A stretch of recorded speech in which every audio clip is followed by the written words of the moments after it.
Hello, I'm Chantaline Carpentier. I'm the Chief of the UN Conference on Trade and Development, New York Office of the Secretary General. Welcome to the second panel of the Capital as a Force for Good initiative. For those of you joining, welcome. And for those returning, welcome back. As I said before, the UN has collaborated with Force for Good and have been delighted to work with the team on the Capital as a Force for Good reports over the last 2 years. As part of this collaboration, I had the chance to hear the stories and challenges of some of the world's largest financial institutions on their initiatives and the challenges they see in funding big change, such as the SDGs. My work on the financing for the SDGs has also given me a chance to see the other side and how hard it is for developing countries to actually attract capital to finance the SDGs. We're delighted to welcome back Ketan Patel, the founder and chair, and John Miller, a director at Force for Good, that hosts this series of panel to further explore these topics at this important event. Ketan is also the CEO and founder of Greater Pacific Capital, formerly managing director, head of strategic group at Goldman Sachs, and a partner at KPMG. He is also the author of Master Strategist. John is a highly experienced media and technology business leader, formerly chairman and CEO of various tech and media businesses, including digital media at News Corp, and former chairman and CEO of America, and a former director of BBC News Worldwide.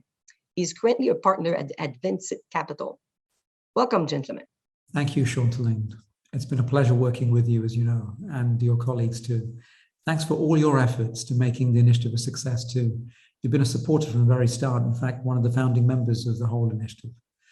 The Force for Good initiative was launched with your support and your colleague Will Kennedy's support to support the UN Secretary General strategy and roadmap for sustainable development to 2030, and to examine what it takes to really achieve a more sustainable future that's well-funded. We're presenting a series of high-impact sessions at the UN's World Investment Forum hosted by UNCTAD to explore three things. Firstly, we want to look at what are the most important challenges facing the world from the perspective of some of the leaders of the finance institutions of the world? Secondly, what are the initiatives that the finance industry are taking and the leading finance institutions are taking to address these? And thirdly, what are the big ideas in practical terms? What is it going to take to change the world's transition, to make it smoother, more sustainable, and to create a more inclusive future? Our first panel had some very important insights on the systemic changes and the challenges that are facing the world and the critical issues, not just for climate change, but also for financial inclusion, healthcare, and achieving more affordable housing for ordinary people. With an SDG funding gap of approximately $100 trillion, according to our study and analysis in our report, Capital as a Force for Good, it's clear that the world will need to fundamentally reassess what it takes to address these issues in a way that maintains stability and actually allows more and more people to participate. With this clearly beyond the remit of the finance industry, it's a multi-stakeholder effort, clearly. No one industry can do this on their own, no one party or group. And so this multi-stakeholder effort and what it takes to achieve is the topic of this whole series, and in particular of the allocation of capital, which we're going to consider now. John, how are you seeing this challenge? The challenge is, of course, broad and global. And I think one thing to ground it, though, is to remind people again that the majority of the capital in financial institutions does belong to individuals. And there are implications to this. And it's in the form of pensions and mortgages and things like that. But these are individuals who need to make profit on that money. It is important to their lives to have gains. So it is not just that we can embark on a course of doing good without being mindful of profit for these people. And somehow we have to combine these two motives. I think there's also a second implication to be mindful of where whose money this is and where it comes from, and the cultural changes that have occurred. One of those changes a few years ago was people looking to invest and in the process to do no harm, to simply just be okay. And I think we've moved beyond that now. And I think it's a generational change that we're seeing on a global scale, where people, individuals, are now not just wanting to do no harm, but to have positive impact. And so how this capital gets invested, both for profit and positive impact, is one of the great opportunities and challenges now that we face. That was fantastic, John. And look, I think we're all missing out. If we could interview John for this, I think we'll get another range of insights, which would be enormously valuable, maybe for another time. The majority of the capital in the financial system belongs to households, as John said. And I think that's a very important factor for all of us to take into account. So we're delighted to have with us today 3 leaders from the investing world who will share the challenges, their view of the challenges that their organizations see, have chosen to prioritize, and share with us also what they're doing in terms of the strategic allocation of capital. This will cover asset management, private wealth, and insurance, all key sectors in capital allocation decisions. Our first guest is Tim Sweeney, the president of Liberty Mutual. Liberty is one of the largest insurance companies in the world, employing over 100,000 people globally and managing $150 billion in assets. Tim is an almost 30-year veteran of the business, and amongst his many responsibilities, oversees capital allocation and investments. Welcome, Tim. Tim, let me start with the first big question. What do you think are the most important challenges facing the planet, especially with regard to the Sustainable Development Goals of the UN and the transition we have coming ahead from a carbon world, which has actually stood the world in good stead so far, to something else, which is perhaps more sustainable for us going forward? Yeah, thanks, Kenton. I think first and foremost, it's agreeing that we have urgent needs that are worth addressing, and it'll take capital, right? And so I think this is a timely discussion, and thank you for focusing on it. We have to prioritize our efforts, particularly around decarbonization and getting through an energy transition. There's a lot of sizzle. There's a lot of everyone has opinions, but I think it's really important that we be sober about it and step back and focus on the high impact areas. I think we're making progress, but need more progress in the rigor of measurement and making sure that we're rigorously managing toward defined goals. And to have goals, you need to have measurements. And we're delighted, I'll talk about them in a little bit. We're delighted to have some partnerships with folks where we're trying to be part of the solution to develop those standards. I think, this transition is going to take a massive amount of capital, insurance capital and other capital. Many would say the energy transition is going to be the largest reallocation of capital of our time. And so we really do need to mobilize the capital to get it right. And we need public and private partnerships. The public sector can't do this alone. The private sector can't do this alone. So there really needs to be collaboration and policy setting and agreed on measures and metrics and commitments, and a true partnership between the public and private sector. As you said a moment ago, our global economy has been built on a fossil fuel infrastructure, and it's not going to be easy or fast to make that transition, but it's a transition that we have to make. But while doing that, we need to avoid harmful unintended consequences of energy poverty. Right now, at least, clean energy is pretty expensive. So we need to make sure that those most in need are able to afford and receive energy, and that it's reliable. We're going to be reliant upon old sources of energy as we build the infrastructure for new sources of energy. And so it's going to be important that we kind of balance that as we move forward, and then reskilling of labor and making sure that we manage through what will no doubt be labor disruption. And we're going to need to reskill those workers toward a new energy economy, folks that are currently working in the fossil fuel industry. Tim, that's those are all really important points, because I think what you're highlighting is this is almost like a civilizational level shift, or a model, economic, political model shift almost that's going on. What does that mean for your industry? Well, it's a key focus of Liberty Mutual and of the insurance industry, all of our peers. We're talking an awful lot about sustainability and about ESG and incorporating that into how we lead and operate and measure our business. We in the insurance industry see the impacts of climate change firsthand, the devastating impact on our customers, our homeowners, our automobile customers, our small businesses, our larger businesses, as storm intensity increases and as natural catastrophes become more common and worse. And so Liberty Mutual is deeply committed, as many of our peers are, to being part of the solution across all of the SDGs, including energy transition. And you know, at Liberty Mutual, we're proud to have been the first U.S. based P&C insurer to be a signatory to the Principles for Responsible Investment.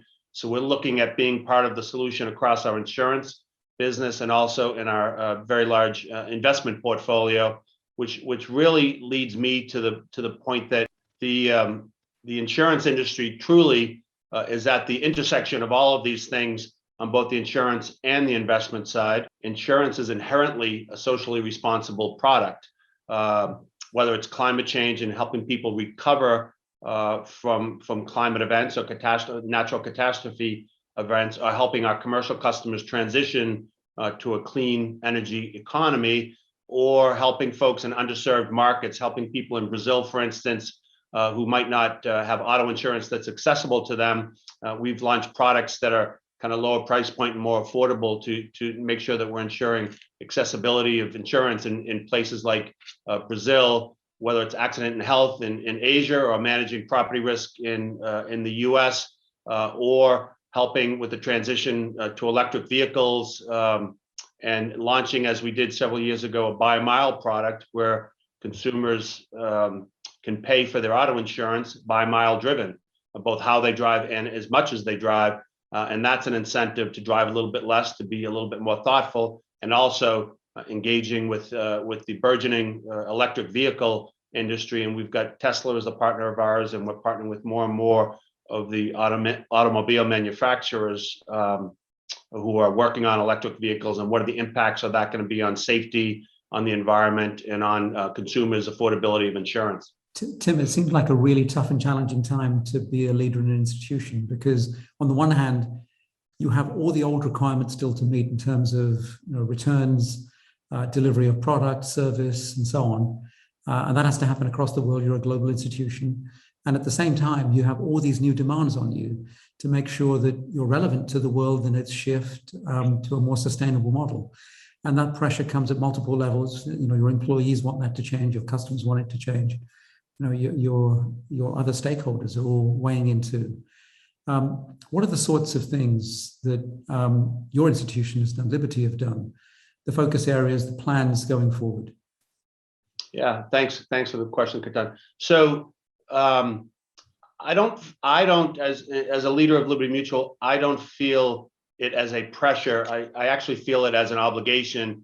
And I feel it as an outgrowth of the values that we've had for our 110 years in existence. And if I believe that the insurance industry is uniquely positioned to be an enabler of energy transition, then of course I believe Liberty Mutual has to be part of that solution. And so whether it's parametric products that have environmental triggers that provide quick liquidity when natural catastrophes occur, or as I said, buy mile insurance to provide incentive to drive less, data analytics, improving catastrophe and climate modeling. We've done that for a living for a long time as a large property insurer. We're working with MIT on machine learning to better assess flood risk.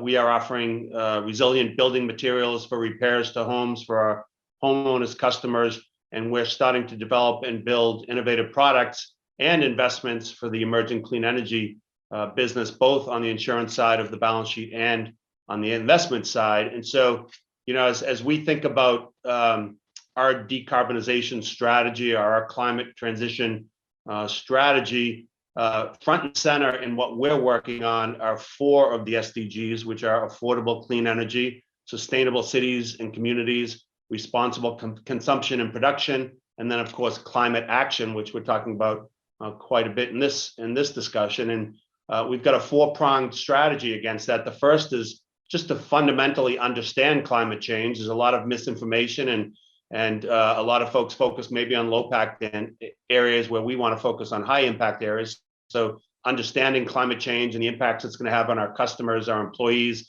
and the broader society, and protecting our customers and helping them to thrive during this transition, because climate and severity of storm is likely going to get worse before it gets better. And so we need to be there for our customers. And I wish there was a silver bullet to this, but there's not. And so number 1 is to understand to engage with those outside organizations that are trying to move the ball forward, if you will.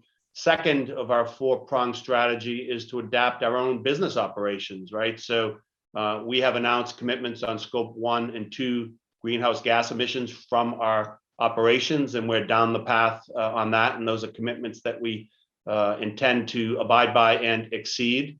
We are no longer, we've said this publicly, we are no longer accepting insurance clients or investment opportunities if the exposure to thermal coal is more than 25% of the exposure or of their revenue.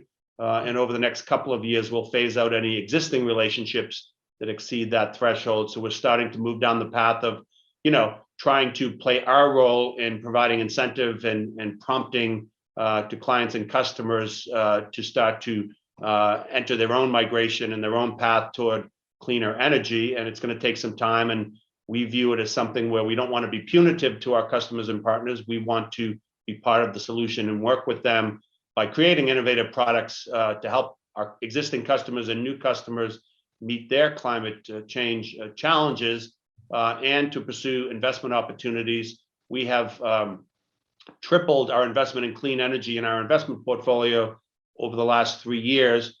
We've cut our fossil fuel exposure in our investment portfolio by 50% over the last 5 years. So we are going through our own transition of our investment portfolio, de-emphasizing fossil fuel exposure, but doing it in a prudent and helpful and constructive pace, and not an all or nothing approach, which would lead to some of the collateral damage that I mentioned earlier of moving too far and too fast here. We made our first renewable energy investment in our investment portfolio way back in 2007 when we started to invest in wind power. And we did that because it's good business, because we do think, some would say up to $4 trillion in the coming years in spending on this energy transition. And we do think it's good business as well as the right thing to do. So whether it's solar energy or energy storage or power generation build outs for currently non-powered dams for hydroelectricity, we are playing in all of those realms, both on the insurance side and on the investment side, and continuing to work with folks like Yucatan and Force for Good, because as I said, we're really going to collaborate. And I think organizations like yours are critically important in doing things like you're doing with this session to bring people together so we can all work together and kind of row in the same direction. I've got 50,000 employees in 29 countries across the globe, and we are global citizens as a company and as individuals, and we want to do the right thing for the future of the planet, for the future of our societies and economies. And so we're all in on doing it at the right pace, doing it in the high impact areas, and doing it in a way that minimizes collateral damage as we go. You've hinted, though, in the way you've spoken about it, more than hinted, that actually this is also about beliefs and values and things you care about. Would you say a little bit about that too, please? We view that mission very seriously. We are a values-driven company that puts people first, that wants to make things better and keep things simple, focus on the right things, don't get distracted by the noise. And so this is something that we want to protect our current customers, but we also want to innovate. I'm a deep believer in the human spirit, in innovation, and in the power and potential of technology. That's fantastic, Tim. It really is. And it's been a pleasure actually working with you and your team through this whole Force for Good initiative. I'm going to turn it, though, to something very important now, which is, where do you think it goes? What do we have to do to meet these goals? Our report shows that probably to close the gap on the SDGs by 2030, we have to figure out how to unlock $100 trillion of the assets, the financial assets in the world, towards something that is more sustainable. That may happen very naturally because the opportunity set that arises is there. But how do we accelerate it and do it such that the world benefits from it? And I know, based on interactions with you in the past, that you've been to countries like India and China that are growing very fast, and feel they need to use carbon to actually grow. So there's a tension in the system there. What is your perspective on what the world needs to do? Yeah, I wish there was one big idea Ketan, that would kind of get after this, but I really do believe there's no fast or easy answer. This is a big challenge, and it's a complex challenge, and it demands complex solutions. But the biggest thing is to come together, because if everyone acts in their self-interest, I think we're in a fair amount of trouble. I think we can all agree on that. As is often talked about in these types of things, it's a both and. We have to find the balance between economic growth and development and creating a cleaner, safer environment for our children and grandchildren and their children. And so I think first off is everyone agreeing that we have a problem, and it's a problem that's urgent and important enough to devote our best and brightest people and thinkers, to devote an awful lot of capital, as you mentioned, and to do it together. And we need these convening mechanisms to make sure that we're all moving forward together. And as I said, I'm a big believer in innovation. We've also talked, we're talking more specifically, I suppose, about climate change and about the energy transition, but the SDGs overall are just a noble mission, and we're proud and happy to participate in many of those. I wish I had that one big idea. I think it's going to take the best and brightest people. I think it's going to take capital. I think it's going to take conviction and courage, frankly, to step out, because the path of least resistance here is to act in one's own self-interest. And no matter what we do, we're going to have some free riders and some externalities in trying to accomplish this. But I think we all have to realize the stakes before us, and we have to appreciate and feel the obligation of our role in being part of the solution and working together. And so I deeply appreciate the work that Force for Good is doing. We're honored and delighted to be associated with you and that organization. And I just think it's going to be a matter of one step at a time, clear goals and measurements, and then collaboration, public-private, to get it done. Thank you, Tim. That's a very positive note to stop on. And I think your commitment is absolutely clear. And I know it's earnings season for many financial institutions, and it's a very busy time. And so thank you very much also for making the time to have this discussion. Thank you very much. I'm delighted to have the opportunity. Our next guest is Laurent Ramsey, one of the managing partners of Pictet. Pictet is a Swiss multinational private bank and financial services company that's also focused on wealth and asset management. It currently manages approximately $700 billion in client assets. Laurent is the CEO of Pictet Asset Management and spearheads the group's overall sustainability efforts, and is a fantastic guest for us to talk to on this topic of also private wealth and how it gets allocated to the SDGs. Laurent, welcome. Let me begin. In addition to your role as a managing partner at Pictet, you also manage the asset management business. You're client-facing too, and you take the lead on responsible investing activities of your business. My first opening question to you is, what do you see as the most important issues facing the world with regards to sustainable and responsible investing? Well, I think there are many issues, and a lot of the focus has been on climate. And obviously that's an extremely important issue, but I think it's been a bit at the expense of other areas that are also very challenging. You can think about biodiversity loss, which can be extremely costly over the long term for the planet. You can think of water pollution and water consumption. You can think of inequalities. So there are a lot of very complex issues we need to face, and they represent different types of challenges. Typically, climate is an extremely important one, and one that we can measure relatively accurately, given the extensive research that has been done in this field. Whereas, when you talk about biodiversity loss, it's a bit more complicated. It's a bit more complicated to measure. It's a bit more complicated to find relevant data because disclosure is pretty poor. And it's also more complicated to actually articulate the real impact on the corporate world. So there are other dimensions that are extremely important. So we need now to get together between science, professionals, the corporate world, regulators, to try to have the same type of momentum that we have today on climate. Now, the other set of challenges are obviously linked to transitioning. So once you have identified those challenges, you have measured them, you need to embark on the journey towards a better tomorrow, and that has risks. You can think about physical risks when you talk about climate. You can think about social impacts. You can think about consumption behaviors. But I think the important thing that we need to keep in mind is that the investments we make today are geared towards avoiding irreversible costs tomorrow. And that, I think, is the challenge when we talk to investors, to our clients, is to make them realize that that's the way forward.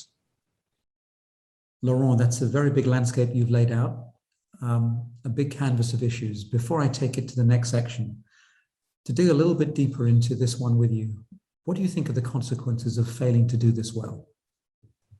But I think if we don't have, a functioning planet, if we don't protect and nurture the capital that the planet is giving us, we're going to have dysfunctional economies, and that's going to translate into many different challenges. You're going to see rising inequality, migration, and also eventually, as far as we're concerned, it's going to translate into into the price of financial assets eventually, and therefore our ability to generate returns for our clients so that they can face the liabilities they're going to have when they retire.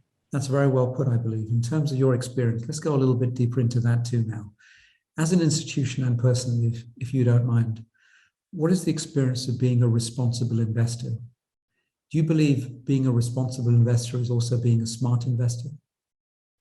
Yeah, I think so. And I think this is what is now, I think, creating the momentum we've seen in the last, I would say, 2 to 3 years, where more and more investors is actually allocating their capital towards the more responsible part of the economy, trying to do smart investing by focusing on themes that address the challenges, them being environmental or social, that we are facing, and trying to harvest over the long term that sustainability premium that exists today.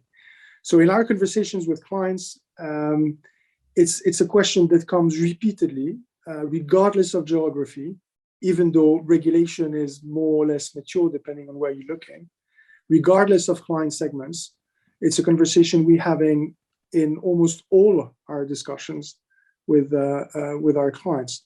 Now, the good thing about it as well is that it's not only about doing good, it's also about doing well. And I think people realize that taking into account non-financial factors in deploying the capital of our clients is only providing more insights to better mitigate the risk or generate performance for our clients. So it's actually becoming part of our fiduciary duty, not only to look at risk and return, but also to look at the impact of our investment decisions, because they will translate, we believe, in a better risk-adjusted return for our clients. So not only you put all the chances on your side, but on top of that, you do good. The role of active management is to try to analyze as many relevant data that have a material impact on the price of assets. And today it is very difficult to argue that some of those ESG dimensions do not have a material impact on the price of assets. They do, some more than others. And therefore, again, it is part as an active manager of our duty to look at those and incorporate them the same way we incorporate different types of dimensions, such as valuation of assets or the quality of the management. Laurent, would you say, as a hard-nosed manager of other people's money, you're seeing superior returns from doing good? I'm not confusing doing good with philanthropy. I mean, you're picking themes, you're creating funds, you're investing, you're measuring that, you're delivering returns. Is investing and doing good profitable for you? Yeah, it is. And in many respects, I mean, as you know, we're one of the leaders in thematic investing globally. And we embarked on that journey in the mid-90s. And we started to deploy more environmentally focused thematic strategies, such as water in 2000. So we have a 21-year track record on this. then timber, nutrition, clean energy, and others. And over the long term, they outperform the world equity markets by a substantial amount. So it has translated not only by allocating capital to companies that have an impact, and because of the products and the solutions that they provide to the challenges of the environments, but it has also had a side benefit in that one of the big challenges we have in the industry, I think, is short-termism, is being measured quarter after quarter on our ability to generate performance over a certain benchmark. Now, when clients allocate their capital to a theme they fundamentally believe in, they can stem the volatility of the market over the short term. They go in for the long term, and therefore they allow themselves and they allow us as managers to harvest that premium. And a very concrete example of that is if we look at our thematic offering, and more particularly the environmental thematic offering, during the big crisis that we've seen, the big financial crisis, whether it was the dot-com bubble burst in 2000, 2001, whether it was the global financial crisis, we have not seen clients pulling out from those strategies, whereas they redeemed almost everything else to go into cash. So, they suffered drawdowns, but they rebounded with the market. And today they're very happy investors. So I think, the dynamic it creates in lengthening the time horizon of our clients, together with the secular risk premium you have, is making this a win-win solution from both, doing good and doing well for our clients. That resonates very well. And my colleague, John Miller, when he began the panel session overall, spoke about the importance of the individual. Our analysis in our report, Capital as a Force for Good, shows that the individual begins with 2/3 of the world's money, 1/3 being predominantly in the hands of government. Of these 2/3 of the world's money and the world population of approximately 7.8 billion people, 20 million have nearly $80 trillion of the world's global wealth. These are the sorts of people that are also your clients, given your business and how it's positioned. How do your clients think about sustainability, impact, and returns, that equation? I think more and more we see clients, whether they are private clients or institutional clients, willing to have a purpose when they invest. Having a financial profit is not good enough anymore. And therefore they do care about it. They have different dimensions sometimes that they care more about than others. But they definitely want to put purpose at the center of their investment focus. And we see that regardless of. Sorry, Laurent. Go ahead. And regardless of whether they are, high net worth individuals or whether they are, pension plans acting as fiduciaries, sovereign wealth funds, or government institutions. Thank you. Laurent, do you think you would lose clients if you did not have this responsible approach to investing that you've described to us?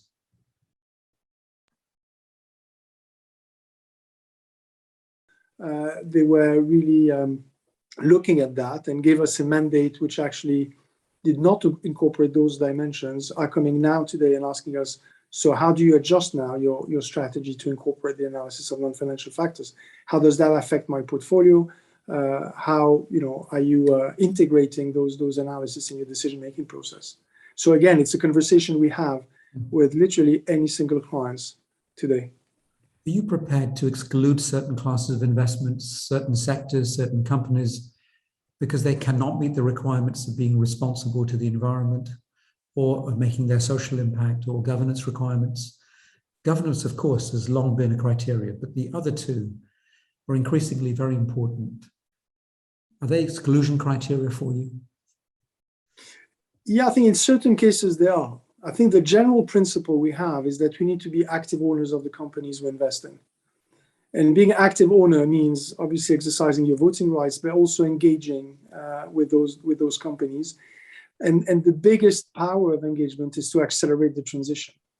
Because first, you force them on a path towards being a better company, but at the same time, you harvest this sustainability premium that I was talking about before. There's a re-rating of those companies because they access larger pools of capital, they lower the liability risk. So there's also a financial element to it. So as a principle, we prefer engaging to excluding. As a client of ours told us once, he said, or she said actually, excluding is like throwing your garbage on your neighbor's lawn.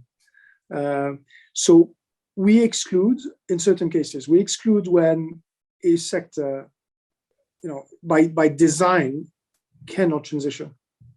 If you're a coal miner and you mine coal, it's very difficult for you to reinvent yourself.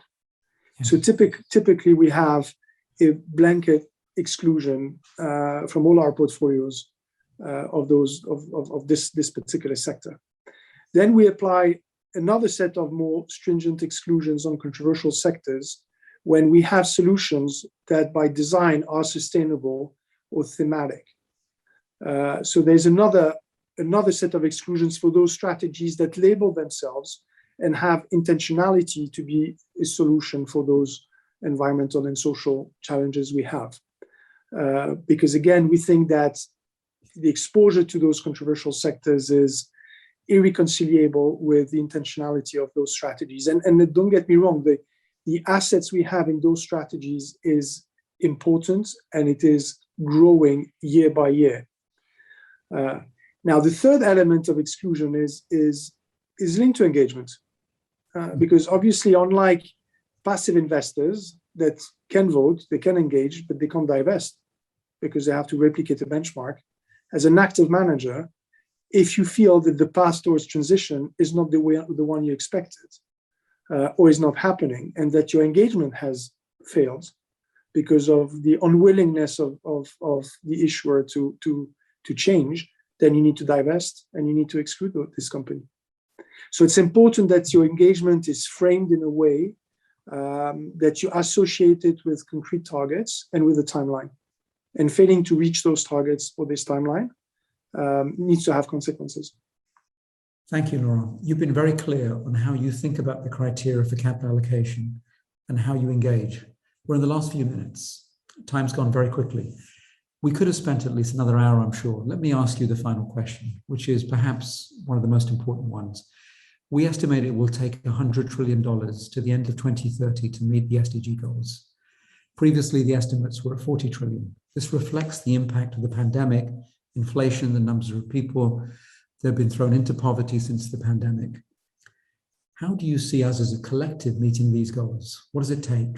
Do you have some thoughts and insights for us on how we might actually meet those goals?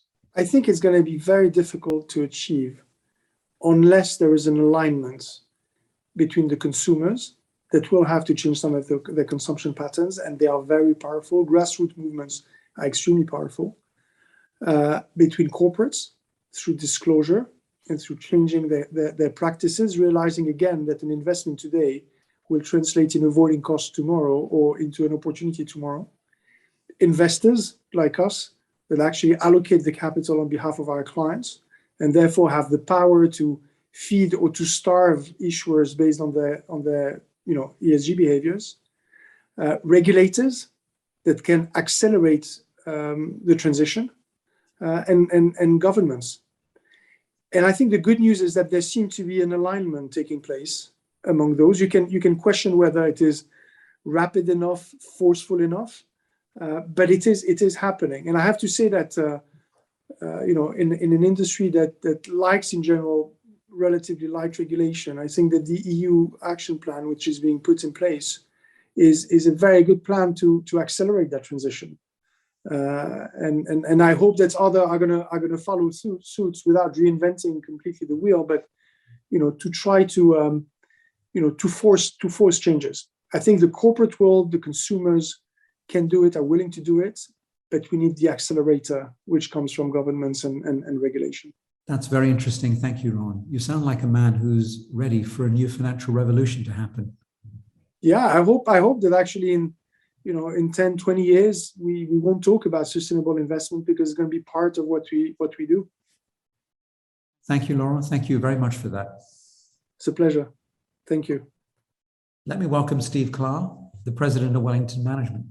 Wellington is one of the world's largest asset managers with $1 trillion of assets under management and an advanced thinker on issues particularly around climate change investing.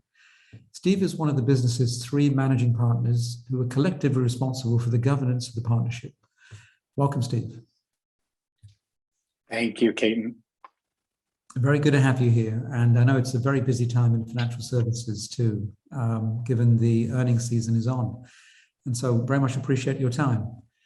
Steve, let me ask with the very big question, which is related to the world and the pandemic. The world's just been through one of the most traumatic experiences in terms of economic and healthcare, with over 4.5 million people dead. This is a tragedy, of course, for the whole world, and we've all shared it. What are the themes that strike you that are reinforced by this pandemic? Thanks. Yes, it's, as I reflect on the pandemic, one really overarching theme from my vantage point is just the constant harsh realities, and on the other hand, the optimism for progress that the pandemic revealed. So on the one hand, the harsh reality of the fragility of the world and the global ecosystem, that the whole world could be fighting a virus together. Millions of lives lost, as you said, disruption globally. And on the other hand, the optimism of working together globally, getting a vaccine, really fighting this disease together, really gives the optimism that we have to really embrace the harsh realities and the interconnections of our global ecosystem. And we can do it if we embrace them. And I really think it reinforces the Sustainable Development Goals are critical underpinnings to a stable, well-functioning global ecosystem. And I think the pandemic was a very harsh reality lesson in exactly that. I would say for the asset management industry, if I maybe go a little more micro, it really highlighted the interconnection between the Sustainable Development Goals and the capital markets.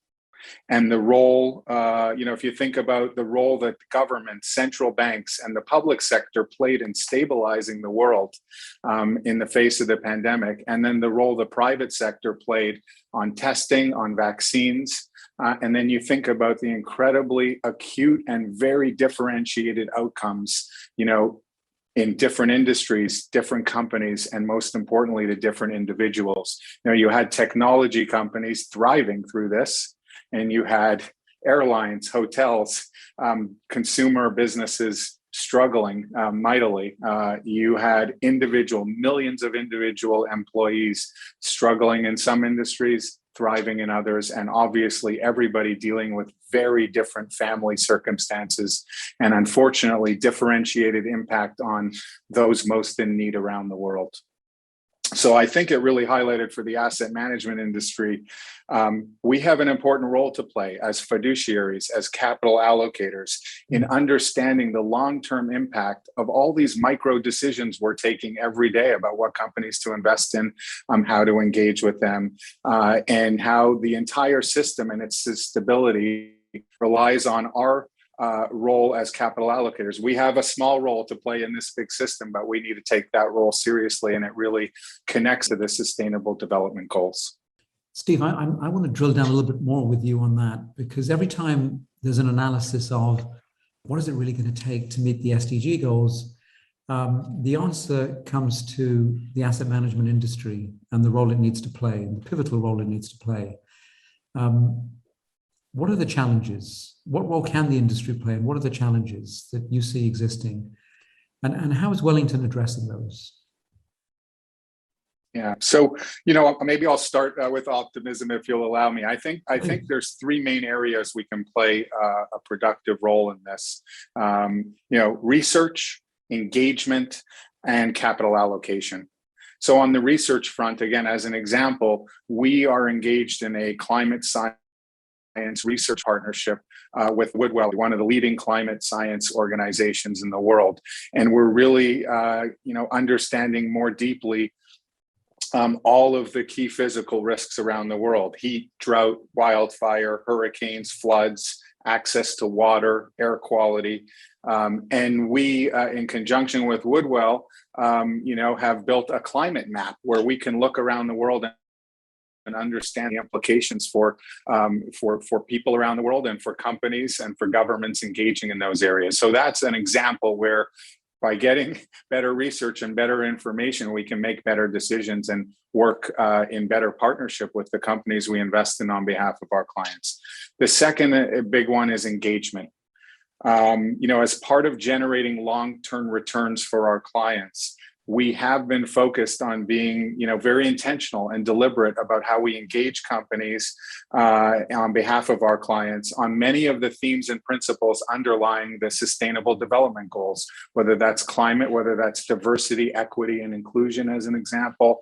The level of engagement has to keep going up. We're on a very deliberate and intentional path, and I think many in the industry are, and I think we need to continue that.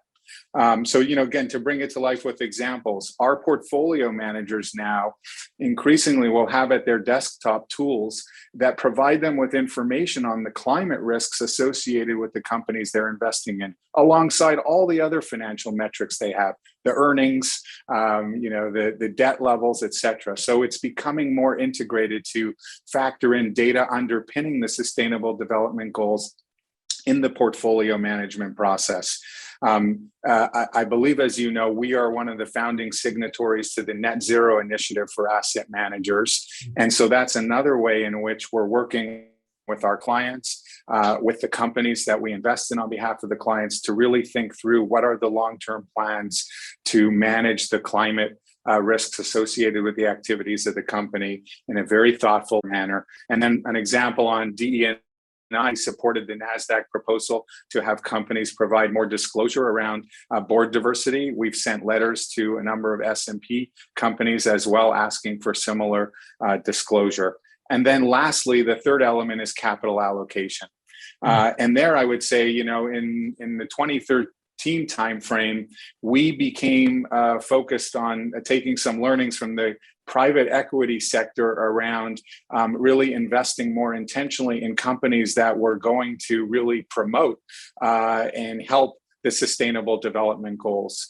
And we brought that to the public markets and created a dedicated strategy where we're investing in companies that are making positive steps in climate, in equality, and really driving the economy in the direction Sustainable Development Goals highlight, and really focusing capital on those companies that are really going to help us achieve those goals. And we're doing that more and more. We have now some strategies focused specifically on companies that are making headways on climate adaptation. We have a strategy that we're allocating capital to for clients, which are going to invest in diverse entrepreneurs. So I think there's a lot that can be done in allocating capital in very intentional ways on companies that are really driving forward innovation that underlies the Sustainable Development Goals and achieves attractive returns for the clients. And Steve, I think you've highlighted a spectrum of things that Wellington are doing to make sure you're part of moving the whole agenda forward. What happens when you come across a series of companies that aren't meeting what you think are the right things to do in terms of whether it's your criteria or the data sets you've examined, or there's an investment professional sitting at their desk and allocating capital and it doesn't meet the criteria that you've set? What happens then?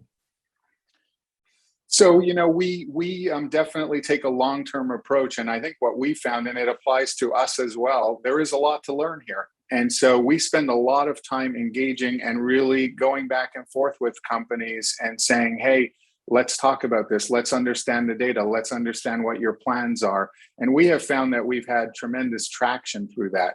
You're right that, of course, inevitably, you can come across some situations where either there's not a mutual understanding or agreement, or for whatever reasons, a company may not be making as much progress as we would like. So I would say we lean into engagement heavily. But of course, if at some point we just believe that they won't, deliver on our expectations, and we think that it therefore makes the company a less attractive company from an investment and a sustainable development perspective, then we would move that money and allocate it to to other companies. But I would say we do that, very thoughtfully and after a very appropriate period of engagement. And it's done one portfolio manager at a time. Yes. Thank you, Steve. Steve, if we look ahead, what does success look like if we manage to, in a widespread manner, do some of the things that you've said that Wellington is interested in and is pursuing to make sure, you're a force for good in the world. But if we do this across the board, how do you see this playing out? Yes. And you raise a great point. I think success has to be defined by the collective rather than any individual or any asset management firm in isolation. We all have to take seriously our roles, but the reality is that the measure of progress and success has to be done at the global level. So maybe if I bring it to life on the net zero initiative as an example, what gives me some optimism is we were one of the founders with 30 other firms. And we've been working with the Net Zero for Asset Managers group to engage other asset managers. Well, now we have 128 signatories from 30 in less than a year. When we started, there were 25 of our clients that were signatories to Net Zero. It's now an additional 125. And we're working with many of our clients to support them and partner with them on how to think about moving their portfolios along the net zero journey. If I think about companies that have committed to science-based targets, when the net zero initiative started, it was 1,400. It's now standing at 1,900 companies who are committing to science-based targets. So I think through this engagement of all of us across the industry, we're starting to see progress, and each of us needs to keep bringing the next one along and then measure if we're actually succeeding in getting change in behavior, change in action. And I would say early days, there's so much to do. We approach it with great humility, but there is some positive progress. Steve, thank you. And I want to draw that together now with a question that's a little bit more about you as one of the leaders of Wellington, and it's obviously an institution with a lot of weight in the market that people look at to see how Wellington is approaching this. How do you see Wellington balancing its need to deliver returns with its need and commitment to doing good? Are these two in conflict, or are you finding increasingly they're not? What is your perspective?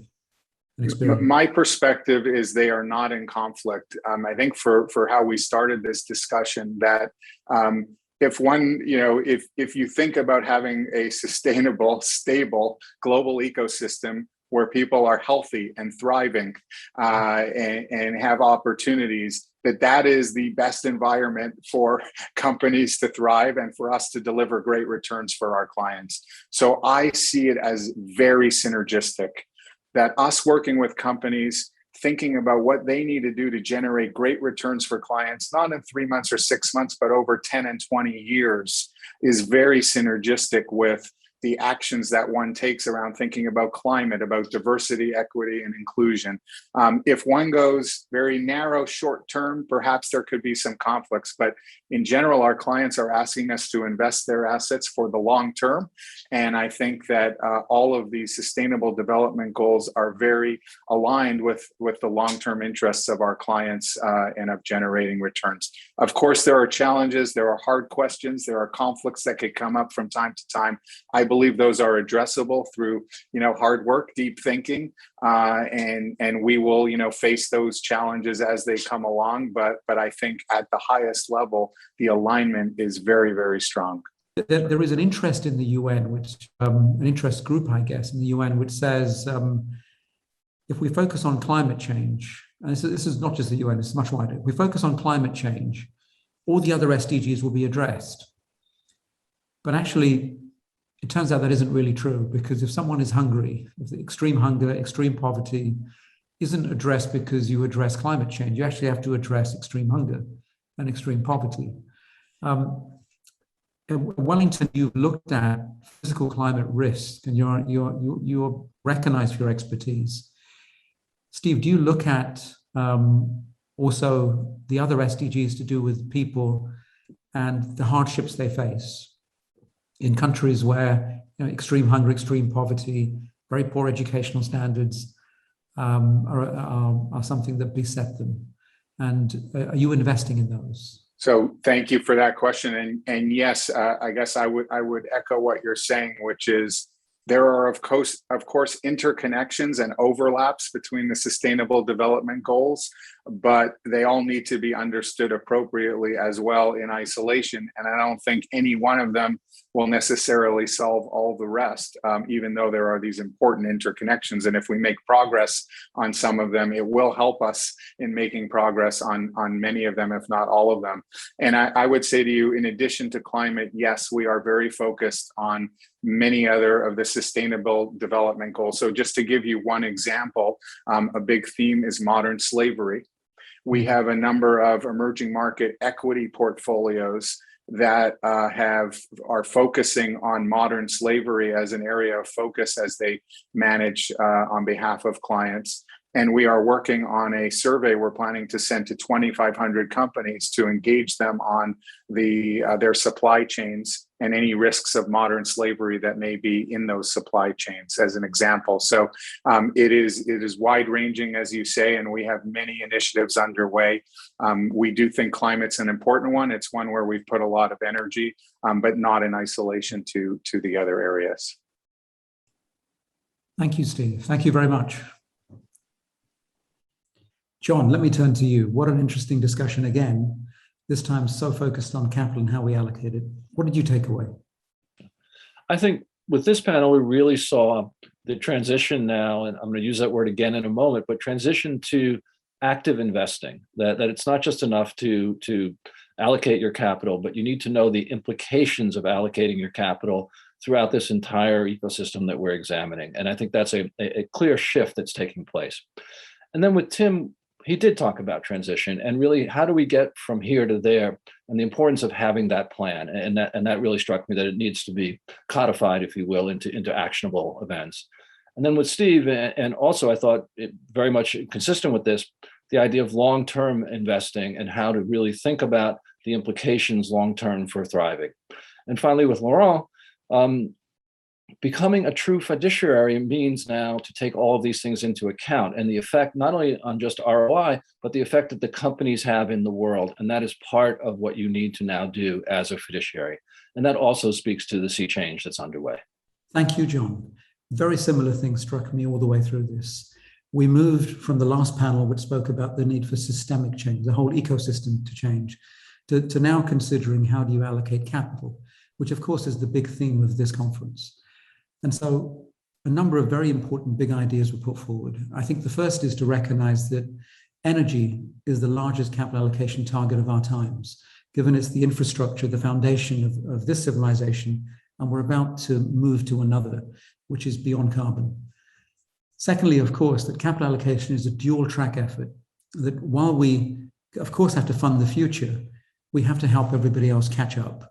And that, of course, was something we spoke about in the first panel too, but again was reiterated as a dual financing track that needs to be planned for and executed against. The third is how to not get sidetracked by the short-termism that's inherent in many of the capital markets of the world. And the answer to that was put forward was that it's thematic investing that solves that. That if we allocate capital to a theme, our clients, the world at large, starts to focus on the theme, which is inherently long-term. And then, of course, this capital allocation requirement that we've had through the pandemic, which has had many industries and many individuals and many countries be winners and losers, the asset management industry, which was pointed out, has a responsibility to be long-term and to finance change over many, many decades. And that's part of the key and part of the challenge. Engagement and divestment, of course, came up. And what struck me a lot is that each of the individuals that spoke today spoke to us about how they felt this personally, organizationally, and almost on behalf of the world as a responsibility. And that certain financial products are inherently socially responsible products, like insurance and affordable housing and mortgages and microfinance and so on. And if those can be priced appropriately, and so they're affordable and made accessible, then we have a scale solution to the problem of how we get finance to the world. And that seemed like a challenge of values, but not a challenge because it was clear that all the people we spoke to today embraced that as the right values. A very important discussion, clearly, and the second of three. I hope you'll join us very soon. In approximately half an hour or so, we'll be going into panel 3, where we talk about how we execute against this big challenge with people in the front line who are responsible for execution. Thank you very much for joining us.